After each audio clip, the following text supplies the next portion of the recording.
Hello everybody, I'm Daniela and this week's topic is renewable energy. If you recall from the previous topics, energy is essential in people's lives and the impact it has on it. Like the 1970s oil crisis in the US and in the 19th century, the human cost of coal was high due to the dangers people encountered in the mines. And although we haven't mentioned it yet, there have been incidents in the Gulf of Mexico due to petroleum platforms in which marine life has been destroyed. And there's even been movies about these incidents. We've seen how energy comes from different sources and its impact on life on Earth. Civilization has come across once again with the dilemma of how we can harness energy for the benefit of both the planet and people. Once again, what is renewable energy? According to the United Nations, renewable energy is energy derived from natural sources that are replenished at a higher rate than they are consumed. Therefore, this type of energy is non-ending, limitless, and unharmful to the environment. Some of the benefits of renewable energy are first, it does not create direct greenhouse emissions. And greenhouse emissions are the consequence of non-renewable and harmful energy sources. These gases absorb the sun's heat that radiates from the Earth's surface, traps it in the atmosphere, and prevent, prevent it from escaping into space. That's why these past couple of years, every single spring has been getting hotter and hotter. Second, it decreases pollution because it doesn't create pollution emissions such as CO2, aka carbon dioxide, which is partially responsible for the greenhouse emissions on the planet. Third, it is reliable. It'll never run out. And what does that mean? Well, renewable energy has different channels in which it can be created or harnessed, like solar, wind, hydro, geothermal, and biomass. We will get to each one of these energy sources throughout the presentation, so hold on to your seats. Although renewable energy seems like such an amazing option, it also has downsides. It cannot provide the same scale of energy as fossil fuels. However, according to the Energy Information Administration, in the electricity sector, the renewable energy share is forecast to expand from 30% in 2023 to 46% in 2030.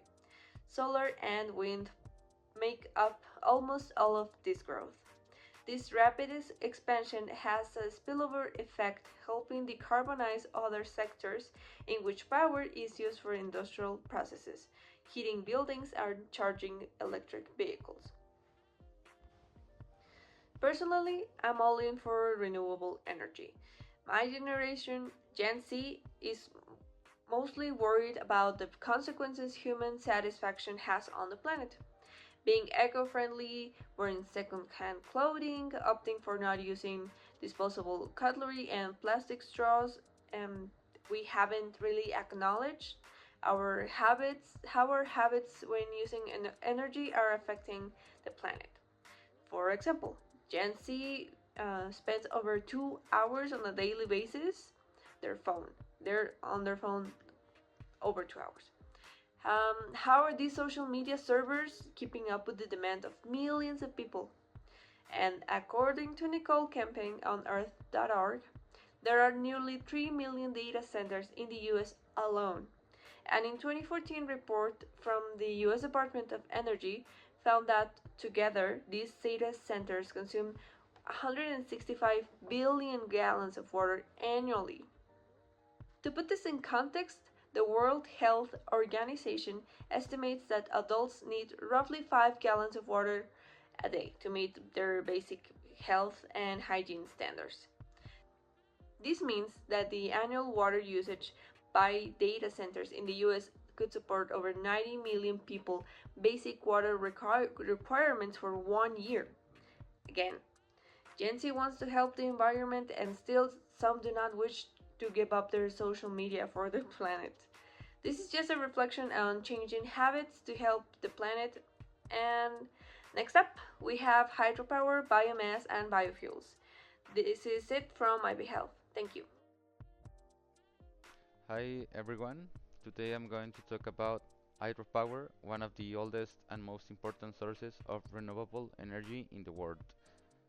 Hydropower is essentially the process of generating electricity from the movement of water, whether it's from rivers, waterfalls, or large reservoirs. It converts the kinetic energy of flowing water into electrical energy through turbines and generators. There are three main types of hydropower systems.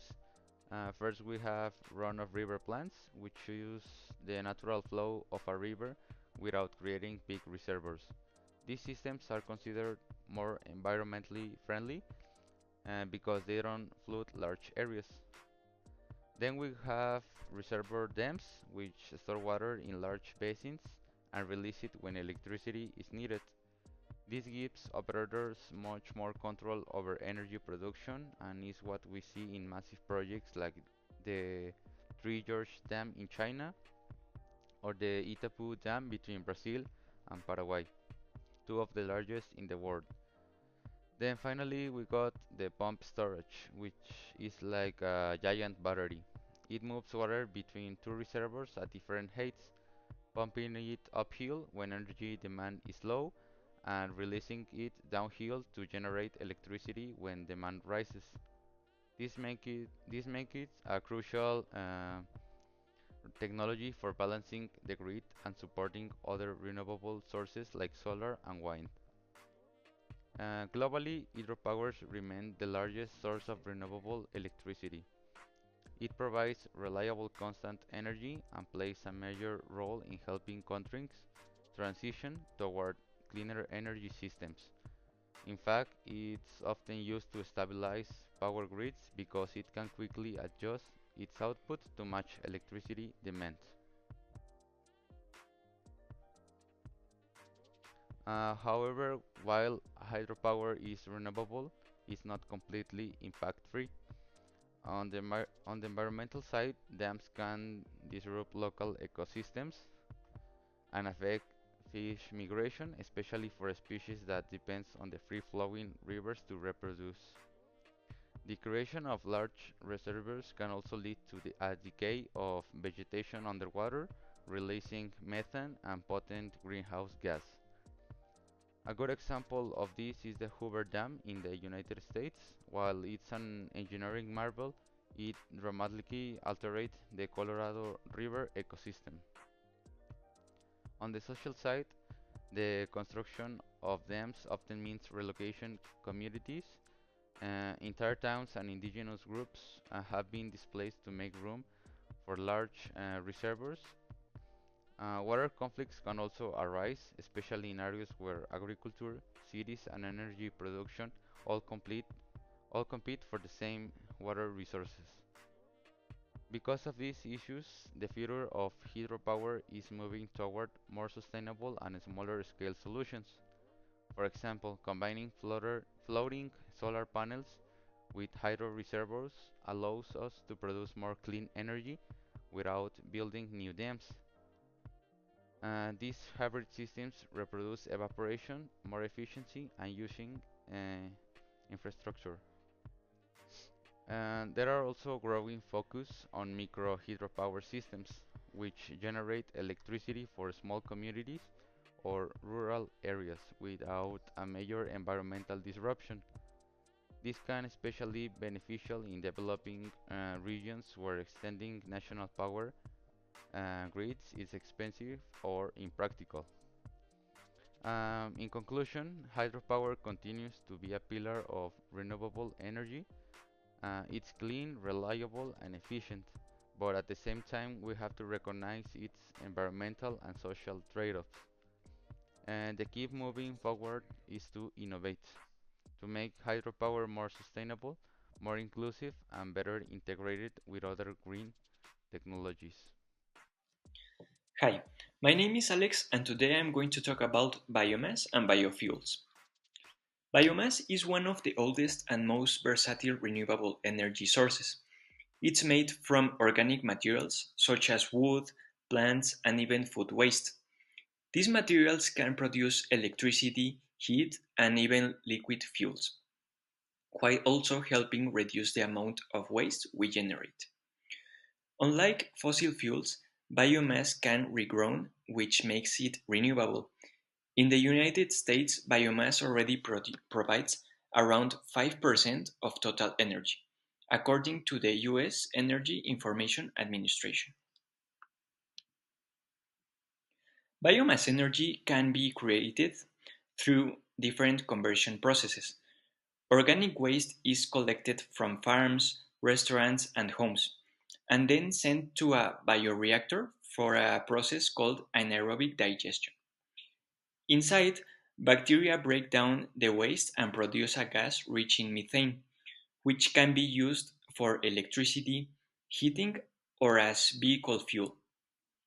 The remaining material can be used as compost for farming, creating a circular system that reduces both emissions and waste.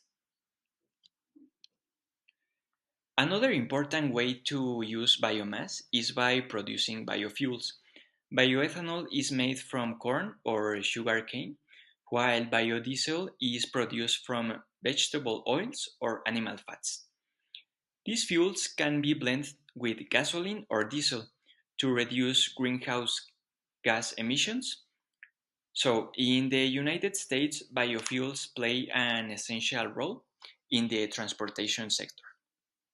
The country is one of the world's largest producers, mainly through its corn based ethanol industry, which also supports rural economies and provides jobs in agricultural regions.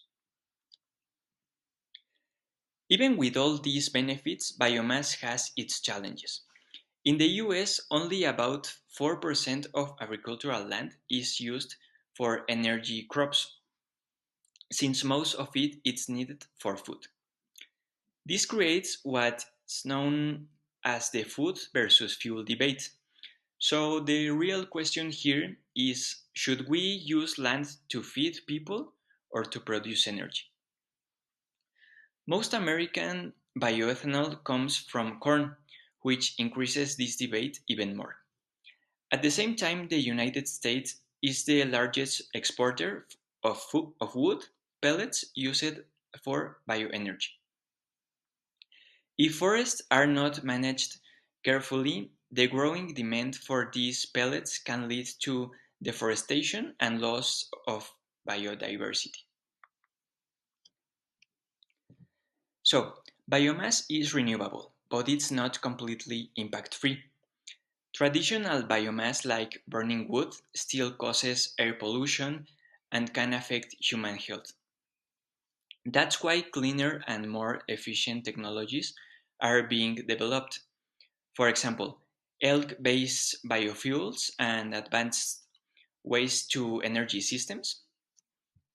So, combining biomass with other renewables such as solar or wind could make energy production more balanced and sustainable in the long term.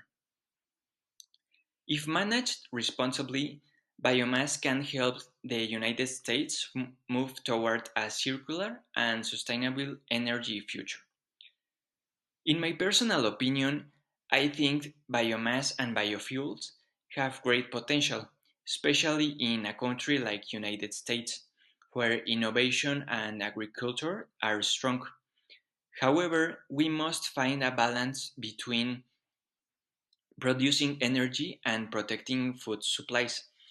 Using waste materials or new technologies like ELG can help solve the food versus fuel debate while protecting forests and ensuring clean air for future generations. Thank you. Today I'm going to be talking about wind power, one of the most important sources of renewable energy in the Good morning everyone. Today I'm going to be talking about wind power, one of the most important sources of renewable energy in the world. So first, what does wind power really mean? Wind power is the process of turning the movement of air, basically the wind, into electricity. It's done through machines called wind turbines. These turbines have large blades that are pushed by the wind. When the blades spin, they rotate a shaft connected to a generator, and that generator creates electrical energy. In simple words, wind power transforms the kinetic energy of the wind into a form of energy that we can use at home, in schools, and industries and cities. What makes it renewable is that wind power never runs out. Wind never runs out. It's a natural phenomenon that will always exist as long as the earth has an atmosphere and the sun heats unevenly. Wind power is also clean because, unlike fossil fuels, it doesn't release carbon dioxide or other greenhouse gases. When generating electricity, this makes one of the key solutions to fight climate change. Fun fact, a single modern wind turbine can generate enough energy to power more than 1,500 homes for an entire year. So, can you imagine how powerful one whole wind farm could be? Now, let's take a look at advantages and disadvantages of wind power. Starting with the advantages. Wind energy is renewable and inexhaustible. It will never have an end. It can be used almost anywhere that has consistent wind. It is also environmentally friendly since it produces no air or water pollution. Another big advantage is that it helps reduce dependence on fossil fuels, which are limited and polluting. And finally, the wind industry creates many jobs, especially in areas like turbine installation, maintenance, and research. However, wind power has also some disadvantages. The main one is that the wind is not constant. It doesn't blow all the time 24/7, so electricity production can vary. Also, wind farms cannot affect landscapes, especially in our rural or coastal areas where they are usually built. Some people also argue that turbines can be noisy and they might affect bird populations. Although technology is improving to reduce that impact, another limitation is the initial cost of building wind farms or wind turbines, which can be high, but over time, maintenance costs are low and the energy is almost free. So, overall, the benefits are much greater than the disadvantages, especially when we think long term. Finally, let's talk about the global use and the future of wind power. Today, the top wind energy producers are China, the US, Germany, and also India. These countries have invested heavily in both onshore and offshore wind farms. Offshore wind energy means placing turbines out at sea, where winds are usually stronger and more constant. In Europe, in particular, has come a global leader in this area of wind turbines. One impressive example is the Hornsea project in the United Kingdom. It's currently the largest offshore wind farm in the world, and it provides enough electricity to power 1 million homes. Looking ahead, the future of wind power is extremely promising.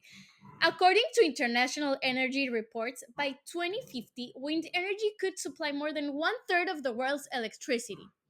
New technologies like floating wind turbines allow countries to install them in deep oceans, which expands the possibilities for clean energy production.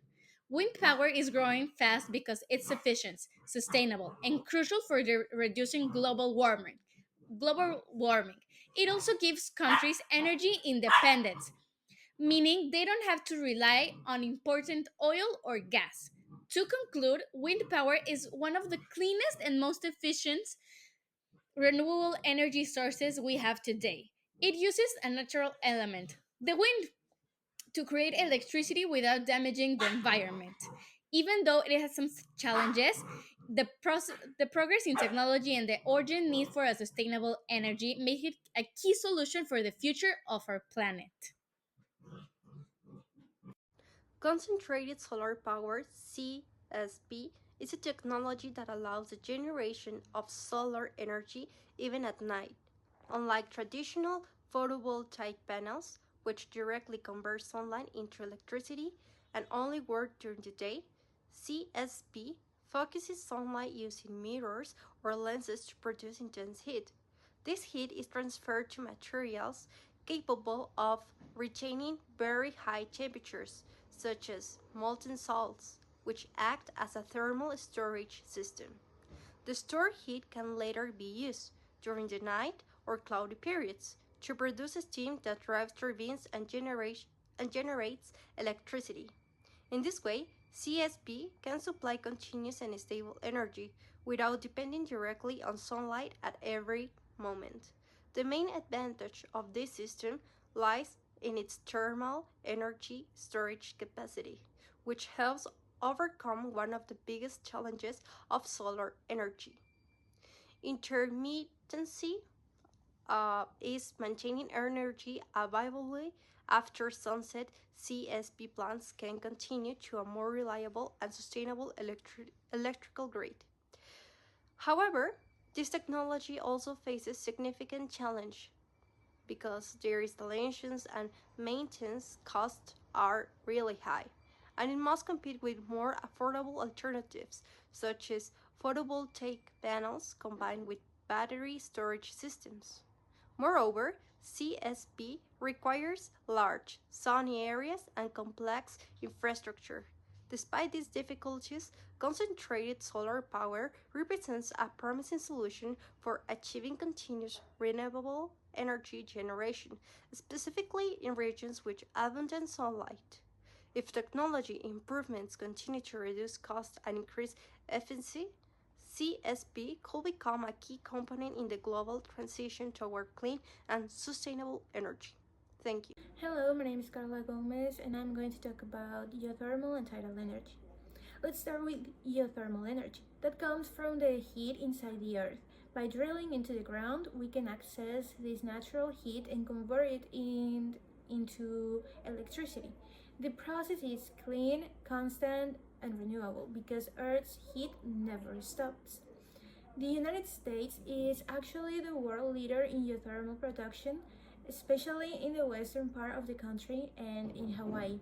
In 2019, US geothermal plants produced around 16 billion kilowatt hours, which sounds like a lot, but it still represents less than 0.5% of the nation's electricity.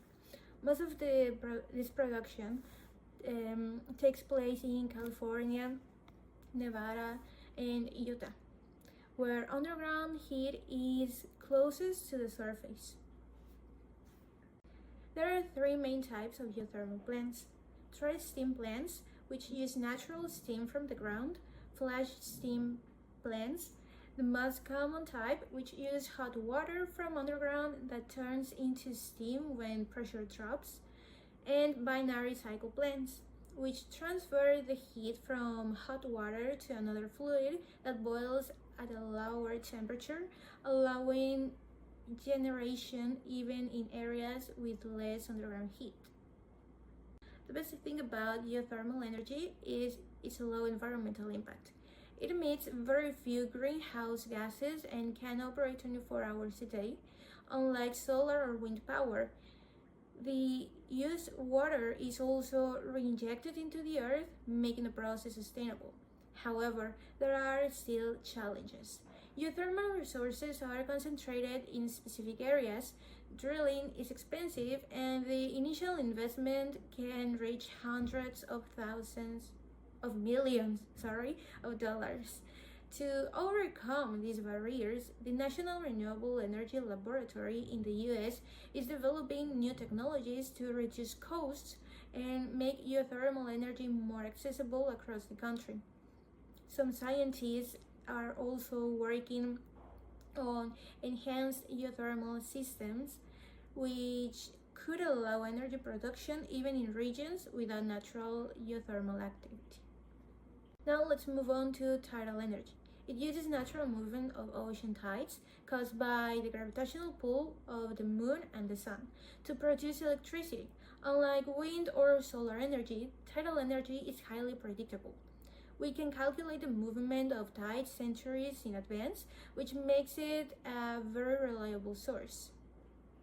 There are two main ways to generate tidal power.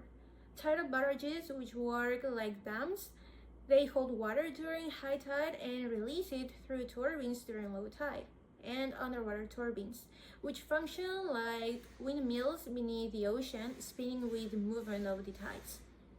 The United States has many coastal areas with high tidal potential, especially Alaska, Puget Sound in Washington, and the Bay of Fundy on the border with Canada. These areas experience some of the largest tidal ranges in the world. Pilot projects in Maine and Cook Inlet, Alaska, have already shown that this technology can provide clean and stable electricity to local communities. Tidal energy has several benefits. It's renewable, predictable, and has zero emissions during operation, but it also faces similar challenges to geothermal energy: high initial costs, environmental regulations, and the need for modernized power grids to integrate new technologies efficiently. According to the US Department of Energy, tidal currents could generate up to 1.5 gigawatts of power, enough to supply more than 1 million American homes. When all this has been applied? Well, in 2012, Hurricane Sandy caused more than $68 billion in damage on the northeast coast in the United States, highlighting both the destructive power of the ocean and its energy potential. In response, the companies such as Ocean Renewable Power Company installed hydrokinetic turbines in Cobscook Bay, Maine, which generate clean electricity by taking advantage of tidal currents.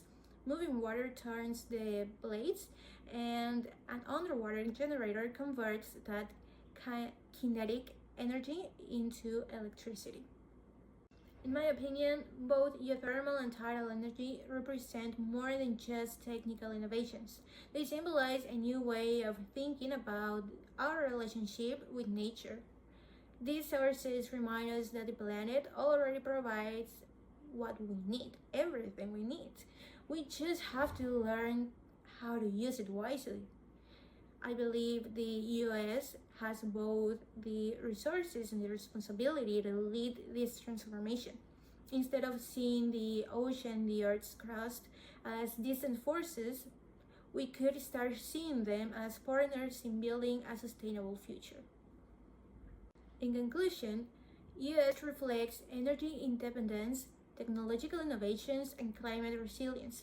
Geothermal heating systems in homes and schools reduce energy costs, while tidal energy stabilizes the grid during disasters.